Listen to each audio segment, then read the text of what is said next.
There's probably an area that pricing and packaging leaders often underestimate. And so I think that change management and messaging to customers is really pivotal with all pricing and packaging changes. So even when a pricing change is a clear win for the customer and you're giving them added value, if it's not clearly communicated, it's going to cause confusion or resistance. So we saw that as an example when we merged our starter and pro plans. And while we gave customers more features at no extra cost, we still saw a spike in support tickets because customers just weren't sure what changed or what it meant for them or how it was a net benefit. And so, part of every pricing and packaging change really requires really thoughtful messaging, timing, and iteration. And so that's where we lean really heavily on our product marketing teams and our pricing and packaging teams to really build in thoughtful rounds of feedback from customers, review our messaging multiple times, test different framings, and make sure that all of our news requires or has the right storytelling. Welcome to Unpack Pricing, the show that deconstructs the dark arts of SaaS pricing and packaging. I'm your host, Scott Woody, co-founder and CEO of Metronome. In each episode, you'll learn how the best leaders in tech are turning pricing into a key driver for revenue growth. Let's dive in.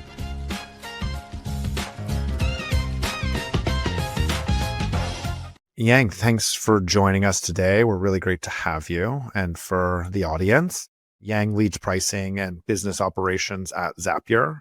And she's helped guide the company through a bunch of different pricing updates and changes, especially over the past year. Zapier's been making a lot of pricing and packaging moves and is one of those companies that, in spite of being around for since the early 2010s, is still continuing to innovate in both the AI product space, but also in the pricing and packaging space. So perfect guest for us on our podcast. Maybe Giang, you want to do a quick introduction of yourself?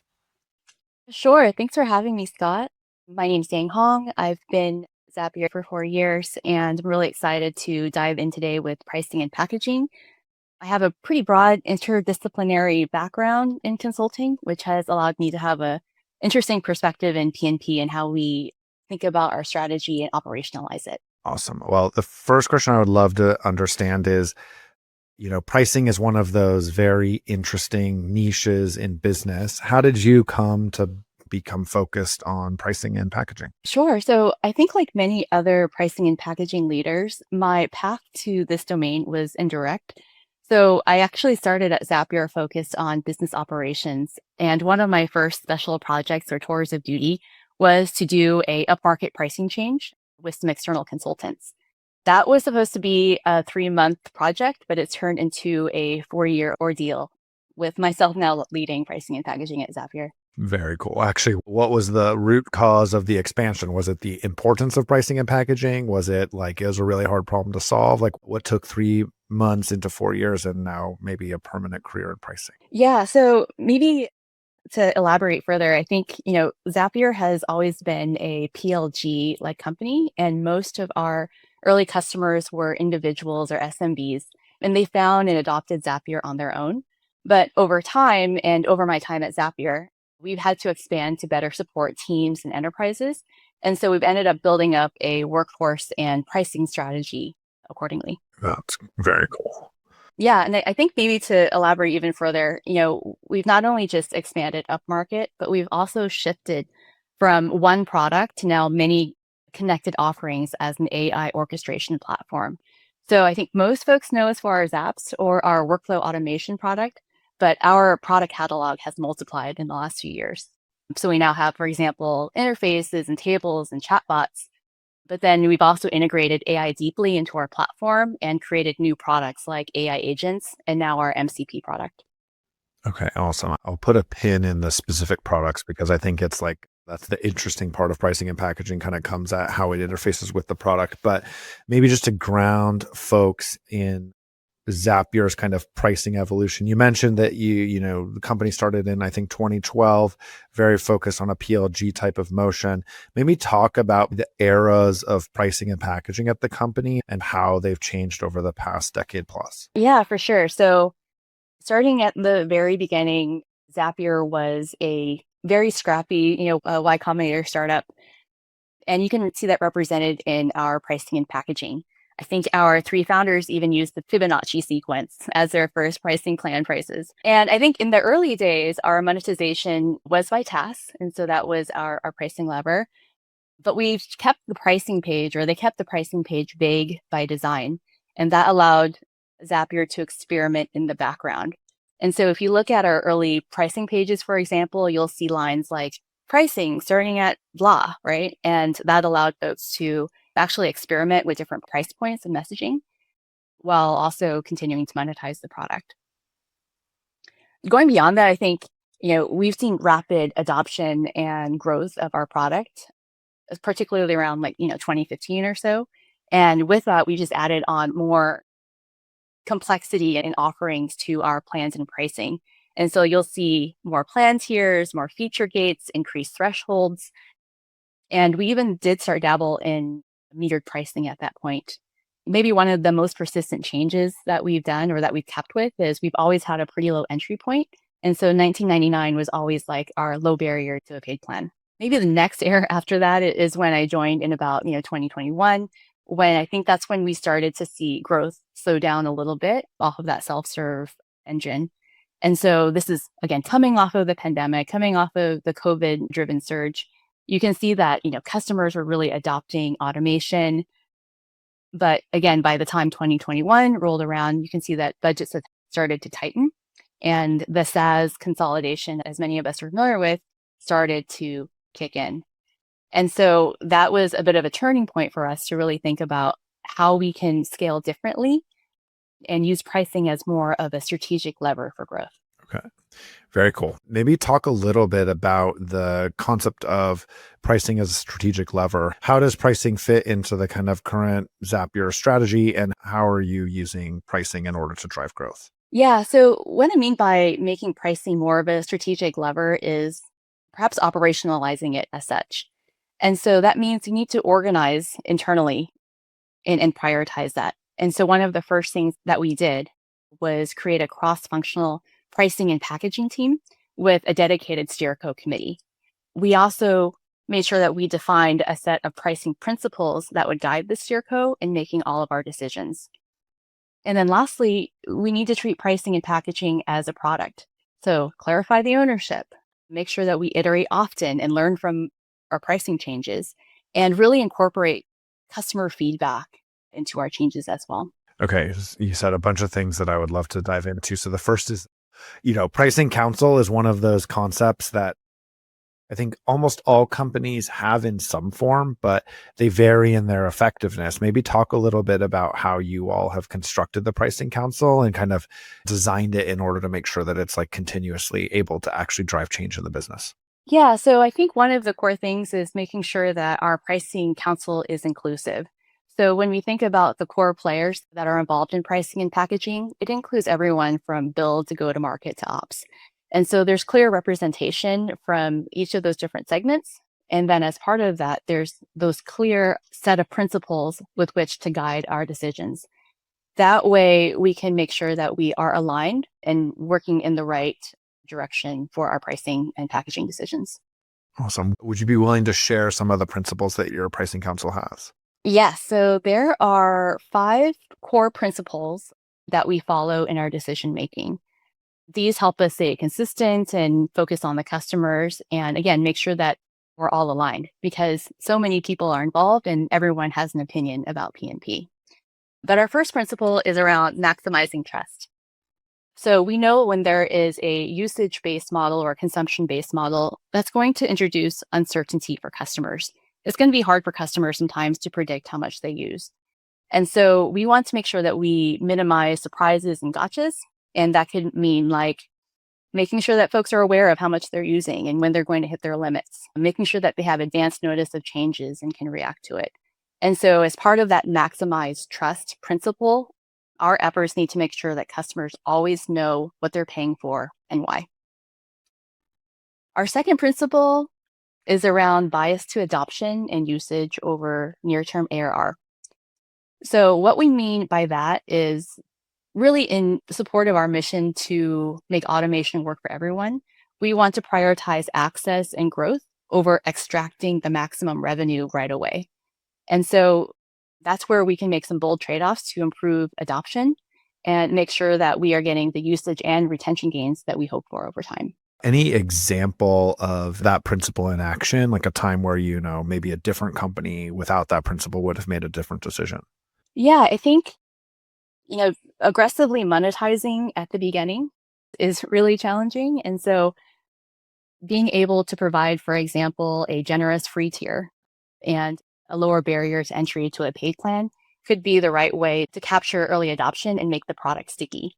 And then over time, as you get more customer data and you see that customers are really getting value from your product, that could be the right mechanism or the right point in time to more deeply consider monetization.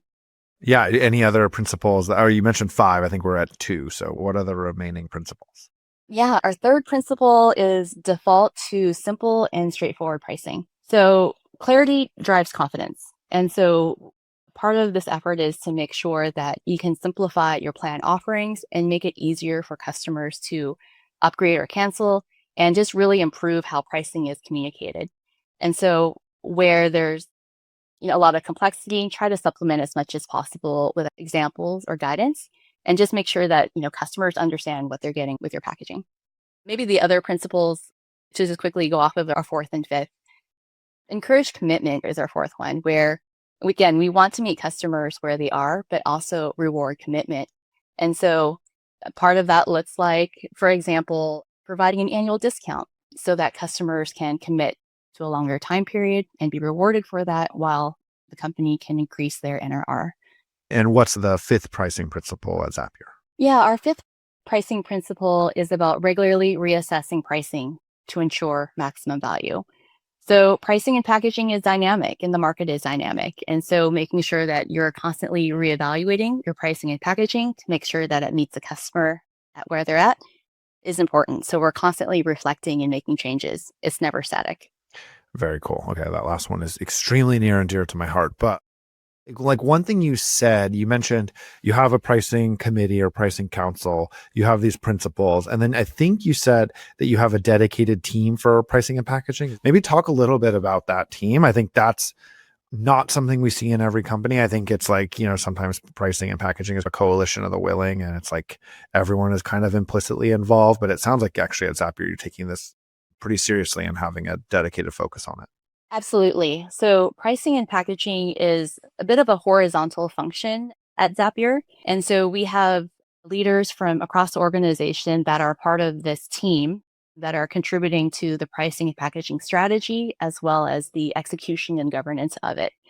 And so on my team, we have representatives from product marketing, engineering, design, and product. And we're also supported by folks in data and finance and operations as well. And so by having this broad group that is focused on this, horizontal strategic area, we can make sure that we are developing the right strategies as well as making sure that we can implement them successfully as well. Okay, this is so cool to me because this is what we see in companies that are actually able to kind of move quickly is they kind of take the job of generating value and getting it into customers' hands and helping them understand it. They take it really seriously. And in order to do that, you have to think of it like cross-functionally. Given that there's like at least 4 or 5 disciplines that kind of roll into this team, how do you make sure that the team functions well? Like, is there ever any friction with kind of like trying to get things done? Or is it more like we're all kind of in this together? It sounds like almost like a matrix team in a way that is like very interesting to me. And I'm really curious how you're making it work in practice. Yeah, I think, part of that is really thinking about our decision making and making sure that we're clear on the principles for decision making. And I think a lot of it also is, credit to our Zapier ways of working and culture. So, for example, we are an incredibly transparent company in terms of how we work. And so part of that is making sure that we document our decisions out in the open and surface everything in our Slack messages and our channels and our calendars and allow folks to participate and weigh in because everyone, again, has an opinion on pricing and packaging. With that, we then, based on our pricing and packaging principles, reach alignment. And that can be painful and that can be debatable, but at least we have this moment of transparent debate and reach alignment through agreeing and committing. And then, the execution part is also, really interesting as well, right? I think as much as you want to invest in your pricing and packaging strategy, a lot of it is based on execution. And so part of that is, again, that cross-functional team that is working in lockstep for each of these launch moments to make sure that we are delivering on time with clarity and quality. Awesome. And if I'm not mistaken, last year you had a big launch moment, like a large pricing and packaging change across the Zapier product suite. Maybe talk about what the launch was and like kind of what was the change. Like how long were you planning for it and how did those different members of this cross-functional team work together in order to make sure that it was successful? Yeah, for sure. So maybe the impetus for some of the changes for 2024. So as I noted earlier, we had internally saw that growth had started to plateau a bit. So in Zapier's history, we had scaled really quickly, but again, our self-serve engine alone was not compounding like it used to. We had also, realized that there was some friction that was building in our support and sales motion. And so if customers, for example, were hitting their task limit, their critical workflows were getting disrupted. And so we wanted to, again, give customers more choices outside of that binary choice to either upgrade or allow their zaps to stop. So with all of those, particular reasons, we realized that we needed to make some big changes. And that came from that cross-functional team recognizing that trend through, data and analysis, and then working with our product leaders, our PNP leaders to really think about the solutions that would put that in place. So that led us to all of the changes that we introduced in 2024. So we expanded what we call pay per task pricing to all of our paid plans. So customers could then scale up to 3x of their limit without having to upgrade to the next tier. We also at the same time took that opportunity to simplify our plan packaging. So we removed some of our feature gates and gave everyone unlimited zaps. And we also allowed for free access to 11 of our Zapier built-in apps.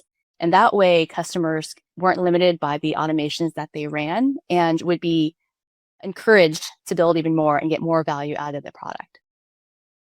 That was our first launch. We had 3 more launches as well of that. But soon after that, we started launching our next add-on product, so tables and interfaces. That went to GA. And then we used our Zap Connect moment to launch a more simplified plan package as well. So then we went to 3 paid plans, including our new enterprise plan, and introduced our first bundle. So bringing in tables, interfaces, and workflows together with a discount. Very cool. Well, I would love to hear a little bit more. So it sounds like in the new world, you have this task limit per month. And then if they go over, it kind of rolls into almost like not pay go, but it's like you basically get another for like an add-on or an additional fee, you can kind of go and generate more tasks. What were the other models that you considered there? Obviously understood that hitting a limit and then having the integrations break is not the best customer experience. Did you consider going pure pay go? Did you consider doing other things? And how did you ultimately land on this like additional kind of limit? Yeah, so maybe to give some quick context, Zapier does use like a tiered subscription model and it's anchored around 2 points. There's usage, which again is based off of tasks, and then there's feature access.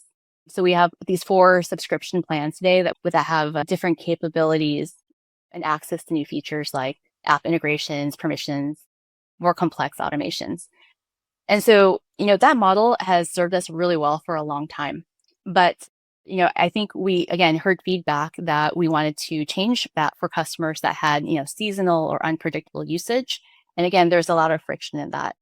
And so, based upon what we had already rolled out in the past and experimented with metered pricing, we decided to make that option available to all paid plans. And so, giving customers the control and the flexibility to do just that. I think in terms of other models, yes, you could do pay as you go, right? And move completely and remove your subscription tiers. But there's certainly a lot of risk with that, not only for customers who, again, may not have predictable usage and may not know what they're going to be paying month over month. But again, that's also a impact to the business. How are you going to predict your ARR reliably? And so I think we also wanted to stick to a model that had been in existence for years that customers were familiar with, but then introduced this lever for that flexibility for customers. And how did customers react to this new lever? I think one of the questions we get a lot is subscriptions. In this case, it's like a tiered subscription concept. It's like nice because it's simple, it's predictable, customers kind of know what to get. And then when you add this flexible component, sometimes companies worry, oh, is it going to be too complex for customers? How did the market react? And like, what are some things that you did in the product or in the marketing or in the communication to kind of, I guess, like acclimate customers to this change?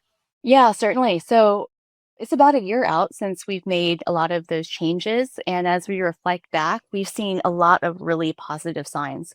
So customers have really readily adopted pay per task billing, and we actually exceeded our projections for metered revenue. So I'd love to show you a chart. And so you can see us up and to the right, starting from that moment. Additionally, churn and contraction has actually decreased. And so customers are using the product, they're staying longer because they have more flexibility and control. And so really exciting, to see the changes and the adoption by the customers, which shows again, by reducing the friction to usage, customers are taking advantage of it and actually using the product more. That's awesome. And remind the audience, like, who are at these lower tiers, the non-enterprise tiers? Are these individuals? Are these small businesses? Like, what's the typical, like, kind of customer profile? Yeah, so we have our pro plan, which caters to individuals and small businesses. And that has been historically the base for Zapier. But again, over time, we've noticed that customers are expanding into teams and enterprises. And so part of that is also expanding our product to meet them with collaboration and control and building out plans accordingly to meet those specific needs. Very cool. You also talked about launching some, I think, add-on products. Were these like truly optional add-ons where a customer can turn it on and off at will or maybe every month? And how did you get, like, I think one of the questions I get a lot when people are thinking about add-ons is that it does add some complexity to the purchasing experience. And so I'm like really curious how you guys got to that decision and how the reaction has been to add-ons. Yeah, so last year we went GA with our first two products or additional products outside of workflows. That was our Zapier Interfaces product, which essentially allows users to build simple no code front ends, like their own mini app.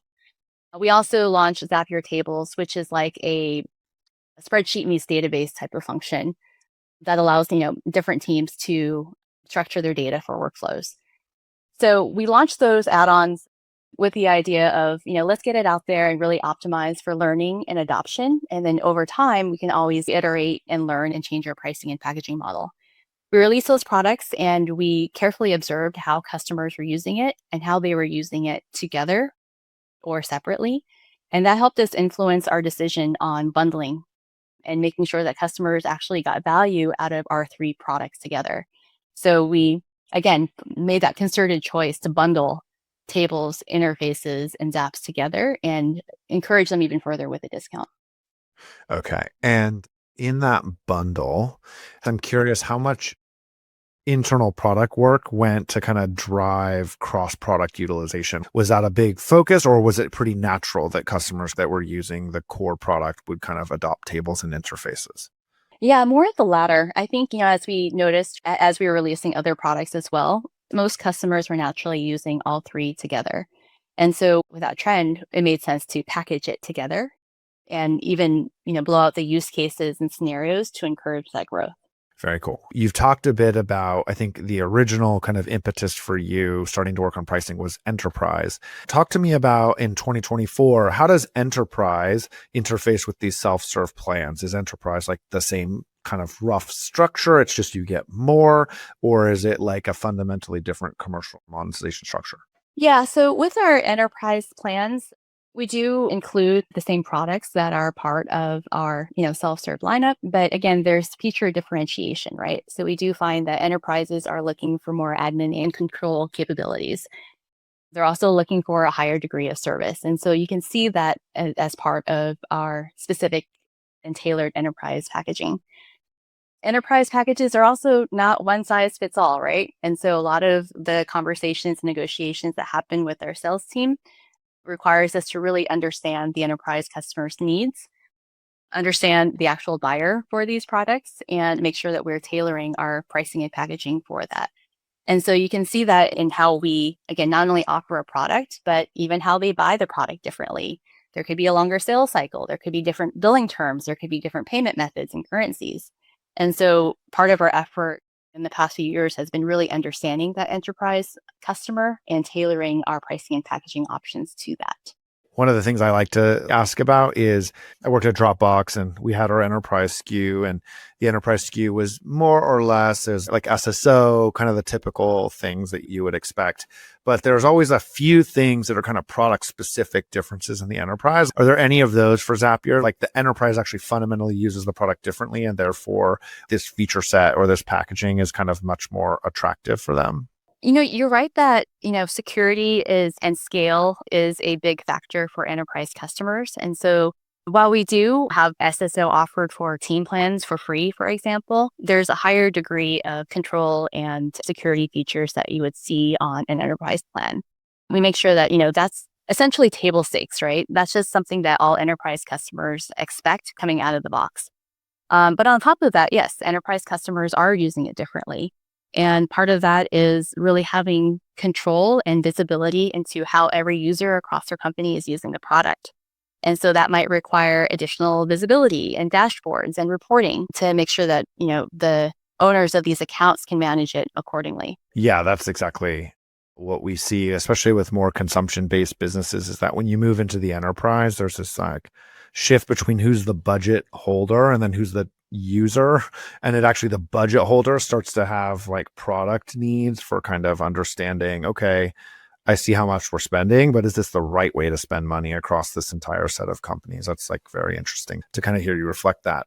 So basically, it sounds like 2024 was a big year for pricing and packaging, and it came coupled with new product features. One of the things that's really interesting is it's very common to launch a pricing change alongside new product features so that customers kind of understand they're getting a new set of value. In your mind, is that like a requirement, or is it one of those things where it was like a happy coincidence in 2024 that we happen to have these big new features coming online at the same time that we're changing pricing and packaging? Like, I guess the question is, how coupled are those two things in your mind in general and in this specific case? Yeah, I'd say that it wasn't necessarily a happy coincidence, right? And I think as further ahead that pricing and packaging can be with product, the better, so that we can be a lot more planful about the important component of how you price and package and position your product to customers. So in this particular instance, we had always knew that we were expanding to multiple products. And that coupled with the impetus for making some broader changes to our packaging as a result of wanting to reaccelerate growth, I think, that all came together. But we had always, again, intended to build and scale according to our customer needs. And we saw that our customers needed more features, more products that worked well to improve their automation. Actually, I also think at one point you mentioned that you had worked with external pricing consultants. When you went through the 2024 change, did you use consultants or did you have the internal team do the work? And like, when is the right time to use pricing consultants versus kind of do it internally? Yeah, I'd say that, in our history, we have used pricing consultants, I believe in like 2018 and then again in 2021.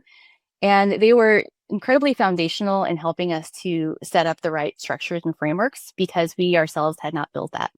But in the past few years, as we built up our coalitions, built up our CRCOs and pricing team, it made sense for this team who is closest to the product, who is closest to the customer, who knows the roadmap, to really get their hands dirtier with defining the work, defining what needed to get done and the jobs to get done. So in 2024, this was a internally led movement. Very cool. If you're going to roll out one of these changes yourself and internally, what are the kind of key work streams that need to be done in order for you to feel like this is a confident, correct decision? Good question. I think in order for us to reach this, we relied upon our coalition or our broad steer code to bring in the right insights and inform this decision making. So, maybe one of the first things that we did was really evaluate from the customer perspective, what were the true pain points that customers were feeling? On a regular basis, daily, weekly, we review these voice of customer reports and get a trend of how customers are feeling and what changes they would need in place in order to improve their engagement or to stay with Zapier. Those types of voice of customer comments really inform the changes that we would need to the product and give us insight into the solutions that we need to bake in. I think as part of that, we then work really closely with our data and finance teams and product teams to really understand, based on the solutions that we've outlined, what are the trade-offs that we'd be making? What types of sacrifices might we be making from a financial or bottom line perspective as we introduce this change?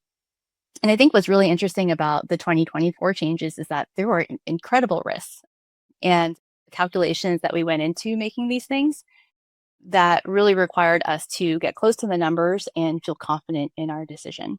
How much pre-flight testing did you do? I know at Dropbox, every time we did a major pricing change, we would kind of do tests in certain geographies to just see if it affected utilization metrics. Obviously, we had tens of millions of paying customers, so it was like easy to hit stat sig. But I'm curious, in your case, like how much testing or experimentation in the market you did before you felt confident, or was it mostly internal analyses? For this particular change, I'd say that it was mostly internal analyses. There were elements where we would engage some of our, trusted customers for their feedback, and we utilize our early access program for that pretty often. But a lot of times you may not need to experiment if you have true conviction in the change. So in this particular case for 2024, we knew that we needed to add more value and give more value to our customers, and we felt really strongly about that. We didn't necessarily need an experiment to validate that that would be the right move because we believe that getting the customers to use the product more and giving them more value would result in the outcomes that we would need. And so we didn't experiment per se with these particular changes or test them out. We certainly modeled them and we understood the risk and the volatility that we'd see in our NRR. And we accepted those risks and, decided to roll with it. Awesome. I would love to kind of talk a little bit about when and how pricing enters the conversation for a new product or a new product launch. I think a lot of companies sometimes struggle with how to properly insert the pricing part of a product launch, like when and how early. Some people are like, you got to do pricing from minute one before you even write the PRFAQ. You got to be thinking about pricing at that point. And some companies are much more like down the line after the product is already kind of like live in some sense. How does that work at Zapier? And what is your recommendation for when pricing and packaging should be brought into the product development process? Yeah, so I think at Zapier, pricing and packaging isn't an afterthought. It's part of our product and go-to-market strategy from the start. And so pricing does engage early because how we price something can directly shape how the customers discover, adopt, and grow with it. That said, as we roll out new products, we definitely want to emphasize user adoption and learning, for the customers and for us.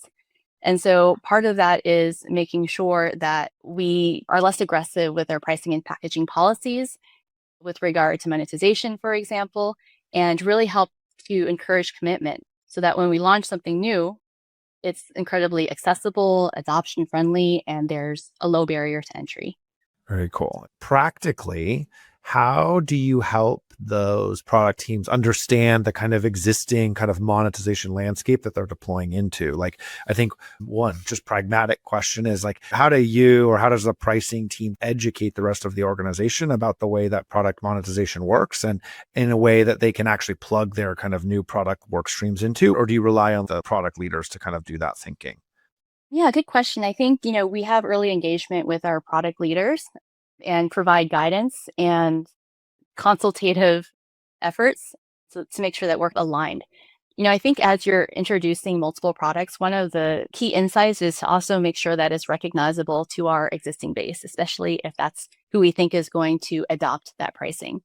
And so as much as we can make sure that we're aligned on, again, who the customer is and how they fit in with our existing pricing model, that's super helpful so that we can define a pricing model that isn't straying so far away from that it's unrecognizable to our customer.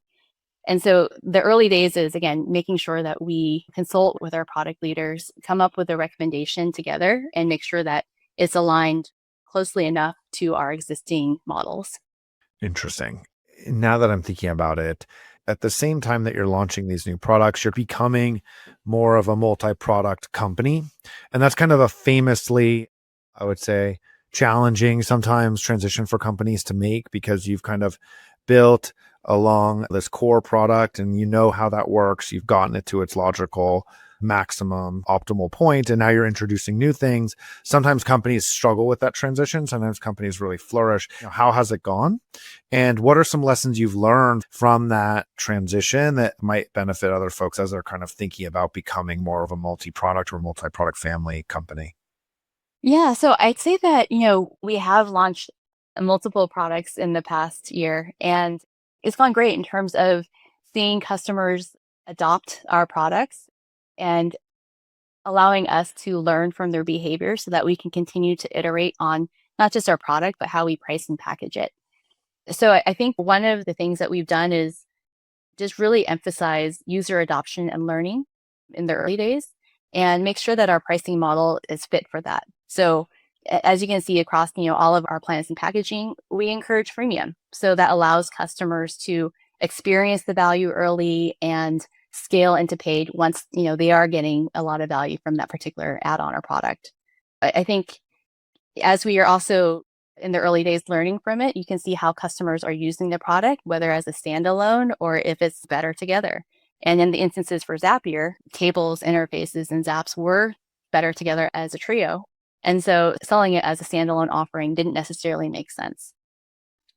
I think, part of this is just making sure that you are building something that encourages user adoption and learning, and then just continuing to iterate and reassess your pricing and packaging over time. Very interesting. The other notable thing, obviously, in 2024, most new products are kind of in part enabled by a lot of the work that's happening in the AI. Like basically, AI is kind of allowing products to kind of find new ways of providing value for customers. Maybe talk a little bit about how AI type of features factor into the pricing part of the equation for you all. How does the fact that these product features are enabled by AI change or augment the way that you're thinking about core product value? Yeah, so really interesting question. And we've, in the short term, taken a very similar approach with our AI features as we have with other new products. And so, really thinking about biasing toward adoption over near term ARR and monetizing off of that. And so, really, with AI products and other products, our goal is to get these tools in the hands of our customers and learn from their real usage. And how that manifests in Zapier is that AI powered Zaps, for example, are included in all of our paid plans. And then products like AI agents and MCP, Canvas, and chatbots, they all have free and paid tiers. And so as we're doing that, we're carefully observing how customers are adopting and valuing these features. And then that data will help us shape future models. I do note that, we are in early days, especially with AI, right? And so we realize that AI is going to fundamentally shift how we define our unit of value potentially. And so we actually do something at Zapier called Zaponomics, where we do a recurring internal exercise to evaluate whether our current pricing metric is still aligned with our goals and principles. And so we'll work with our data, finance, and product teams and other teams to really determine if it's time to evolve to something new. That's super interesting and seems like a very healthy exercise, right? Where you're kind of constantly questioning, is the value you're providing? What do you think is the most important primary source on that question? Is it like a product opinion? Is it data? Is it customer testimonials? What's the piece of information that you feel like is the most determinative of like, do the Zaponomics work now? Yeah, great question. I think, Zaponomics is really about finding the right metric that reflects your customer perceived value or outcome. So as you think about all of the different products, how do you also make sure that you're matching the value metric to the outcome that the customer is perceiving? And additionally, as you're introducing multiple products, how do you also simplify pricing and not make it so complex that they're thinking about different pricing models and metrics as they're making a purchase decision? And so that's essentially what we're dealing with as we think about Zaponomics. So this is interesting because you're kind of anchoring in how does the customer perceive value? What is the value they're actually getting? At the same time, you're adding new products. And so those two things feel like, in a sense, they might cause tension within each other. Like as you have more products, the value equation is now really complex. Do you kind of evaluate the value on a per product basis? Do you value it on the whole? Like what's the value of the bundle? Like how are you, especially as you're adding new product lines, how are you keeping the Zaponomics in your head? It seems like it could get complex fast, but I'm curious how you can constrain the complexity. Yeah, I think, part of it is, again, really getting close to how the customer is using the product. And once you understand the specific behaviors on that, that can inform how complex you need to make your model. Or if you want to have perhaps a simplified value metric that can be usable and accommodate multiple products. I think what's also really interesting, especially for Zapier, is that, the outcomes really differ for Zapier products. So, I know there's like this market trend of outcome-based pricing for AI products, but that may not necessarily apply so well to Zapier, given the diversity of outcomes possible across our horizontal platform.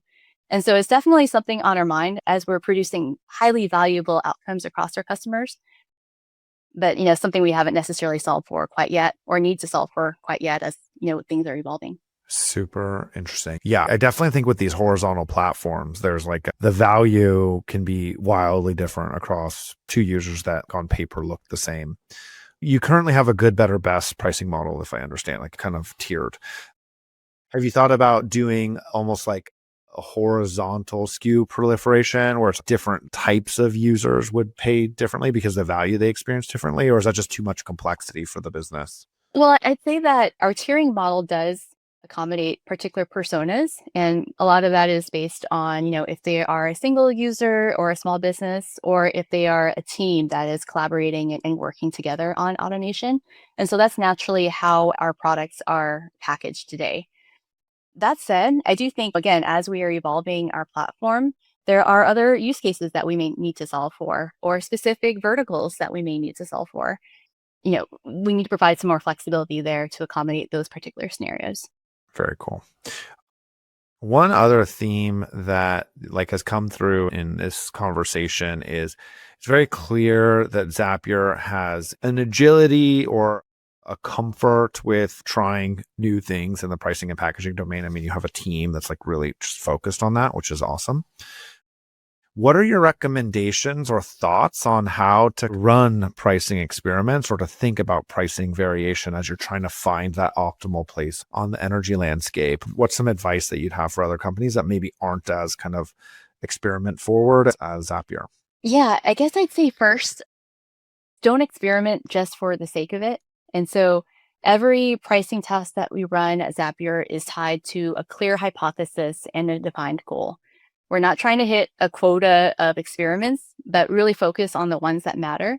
And sometimes we'll make decisions without testing if we have enough conviction based on our customer insights, our internal alignment, the data that we have. But when we do find that we want to run an experiment, there are, let's say, three, best practices that we adhere to. The first is to keep it simple. So really test one clear hypothesis at a time to really make it clear what worked and why, and produce less confusion for the customer with, disjointed experiences. Our second best practice is really define the parameters up front. And so across our experiment teams, we want to make sure that our stakeholders are aligned on the guardrails, the success metrics, the decision criteria before we launch. And that would make the follow through just so much cleaner. And then thirdly, make sure that you're not just looking at a revenue or numbers impact. Really look closely at the customer behavior to understand the why behind the numbers. So those are the three things that we really look for as we frame an experiment. And then once an experiment is in place, document everything. So, one practice that we have at Zapier is the result log. And so we track everything that we've tried, what we've learned, and what we would do differently next time. And so that history helps us inform the future decisions that we make and save us from repeating dead end experiments. Very cool. Awesome. Well, I want to conclude by talking about my favorite part, which is just the hot takes.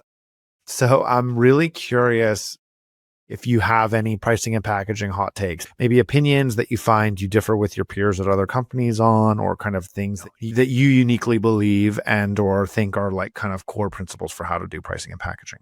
Yeah, there's probably an area that pricing and packaging leaders often underestimate. And so I think that change management and messaging to customers is really pivotal with all pricing and packaging changes. So even when a pricing change is a clear win for the customer and you're giving them added value, if it's not clearly communicated, it's going to cause confusion or resistance. So we saw that as an example when we merged our starter and pro plans. And while we gave customers more features at no extra cost, we still saw a spike in support tickets because customers just weren't sure what changed or what it meant for them or how it was a net benefit. And so, part of every pricing and packaging change really requires really thoughtful messaging, timing, and iteration. And so that's where we lean really heavily on our product marketing teams and our pricing and packaging teams to really build in thoughtful rounds of feedback from customers, review our messaging multiple times, test different framings, and make sure that all of our news requires or has the right storytelling. Because 2024, you kind of brought this concept of like you're allowed to go over your limit in an additional like pay per task way, like this concept of being very transparent and communicating really well with customers. What I find is when you have that variable component in the price, it's even more important to communicate proactively with customers. Did you do anything special in either the product or the rollout to kind of help customers understand, okay, you're used to paying for us at $19.99 a month. Now you're still going to be paying us $19.99 a month, but if you go over, you're going to pay a variable amount. Like, how did you handle that particular communication? Because it seems quite nuanced. So I think, part of that effort is to make sure that your messaging is consistent and repetitive and frequent, right? And so when we rolled out that change, we allowed customers to understand the implications of that and opt in or opt out of that. And then for customers that opted out, making sure that they had enough notification and awareness of their usage was incredibly important. And we do that today through many mechanisms, whether it's within the app or through email. And we've also built new tools to supplement that. So, one of our efforts in progress is around usage visualization. So, allowing customers to know what they use or when they're going to be approaching their limits, and then what the implications are and the choices are when they exceed, so that they have the right calls to actions and the information to make the right decisions for them. Very cool. And actually, one question is that kind of giving customers the ability to almost forecast or give them some amount of predictability. How do you provide that to the internal teams? Because like a sales or support or success team, like now they need to know kind of where a customer is in their allotment. How do your internal teams get access to that information? Do you have tools for them? Is it living in Salesforce? Is it living in some customer dashboard? Yeah, certainly. So, we have a really impressive data team. And part of the effort is making sure that we enable sales and success and customer support with the right usage data so that they can engage with their customers to provide the right guidance. And so they see everything that the data sees, that the data team sees, and then can have the proactive alerts to have those conversations or to, provide those updates to their customer at the right time, at the right moment. Awesome. And last question is, what is the thing that's happening, the pricing, packaging, monetization trend in 2025 that you're most excited about and that you're tracking the most closely? Yeah, I think I'm really excited about, the move towards more outcome-based pricing. As I mentioned earlier, Zapier, has multiple outcomes and variability in that, but I'd love to see us get closer there because that really truly equates to how we match value to pricing. And so as I'm thinking about how more companies are doing that, how we think about agent pricing and MCP pricing, how might we get closer to representing the outcome to the customer? Very cool. Any companies in particular that you're watching very closely? All of them. Okay. Awesome. Well, I can say for a fact, a lot of companies are watching you. And so even though you're watching them, they're definitely, I feel like Zapier is leading the trend on a lot of this stuff, and really thankful for you jumping on. And I hope you have a great rest of your afternoon, and thank you. Thanks, Scott. Glad to be here. Thanks for tuning into this episode of Unpack Pricing. If you enjoyed it, we really appreciate you sharing it with a friend. We'd also love to hear from you. Feel free to email me at scott@metronome.com with feedback and suggestions for who you'd like to see on a future podcast.